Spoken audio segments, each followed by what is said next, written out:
जैसा कि आप देख सकते हैं हमारे सामने यहाँ पे एक बड़ा सा मुरब्बा है और इस मुरब्बे के अंदर छोटे छोटे छोटे छोटे और कई सारे मुरब्बे हैं। हमें क्या करना है इस भाई, हमें ये पता करना है कि इस बड़े से मुरब्बे में ये जो नीला वाला रंग हुआ हिस्सा है ये कितना है, और ये हमें कसर के रूप में भी बताना है और अशारिया के रूप में भी। तो सबसे पहले तो हम ये बात एक समझ लें कि ये अंदर जो छोटे छोटे मुरब्बे हैं ये सब बराबर हैं, मतलब इनका नाप एक जितना है। तो अब हमें देखना क्या है, हमें सबसे पहले देखना है कि कुल मिला के कितने छोटे मुरब्बे हैं।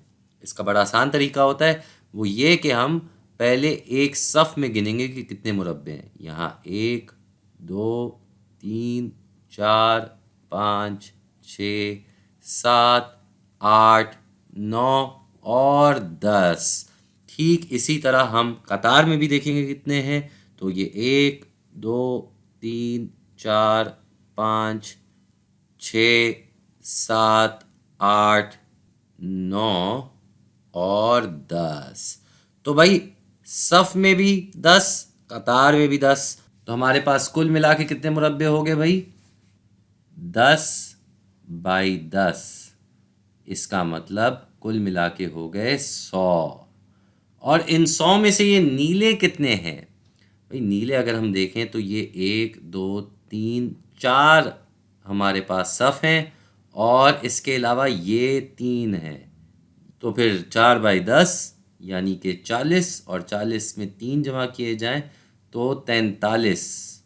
43, तो 43 मुरब्बे हैं हमारे पास नीले रंग में।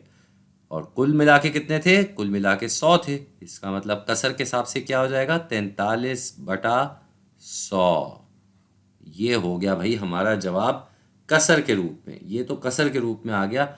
अब अशारिया के रूप में क्या होगा? बड़ा आसान है।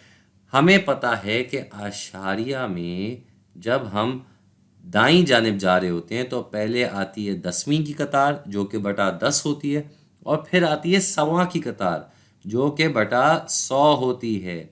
और यहाँ पे हमें वैसे ही ये 43/100 दिया हुआ है, तो 100वां की कतार के हिसाब से हम यहाँ लिख देंगे 43, मतलब 4 3, 0.43, क्योंकि ये भी 43/100 की हैसियत रखता है।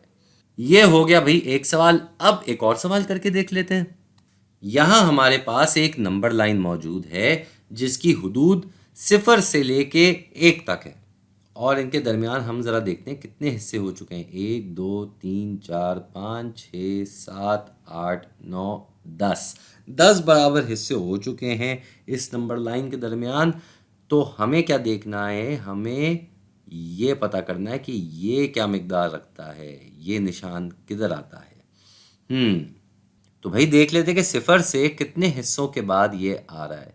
ये एक हिस्सा, दूसरा हिस्सा, तीसरा और ये चौथा। तो हमारे पास 0 से 1 तक का फासला था और उस फासले को 10 बराबर हिस्सों में बांटा गया था, यानी कि जो भी एक हिस्सा होगा वो 1/10 होगा।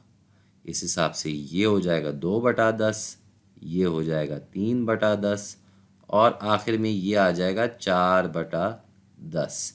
तो 4/10 जो है वो तो हमने कसर में लिख लिया। ये अशारिया में क्या होगा? पिछले सवाल में मैं बता चुका था कि हम जब भी अशारिया का निशान लगाते हैं तो अशारिया की दाईं जानिब पहली कतार क्या आती है भाई? वो आती है 10वीं की कतार, और 10वीं की कतार पे जो नंबर लिखा होता है वो बटा 10 के बराबर होता है। यानी कि अगर ये 4/10 है तो 10वीं की कतार में 4 लिखना एक ही बात है 4/10 के लिए। तो इधर भी हमारा जवाब हो जाएगा 0.4। पिछले में 0.43 था, यहाँ 0.4। तो उम्मीद है आपको समझ में आया होगा कि हम किस तरीके से आशारिया इस्तेमाल कर सकते हैं और किस तरह से हम कसर की भी मदद ले सकते हैं आशारिया में अपना जवाब देने के लिए।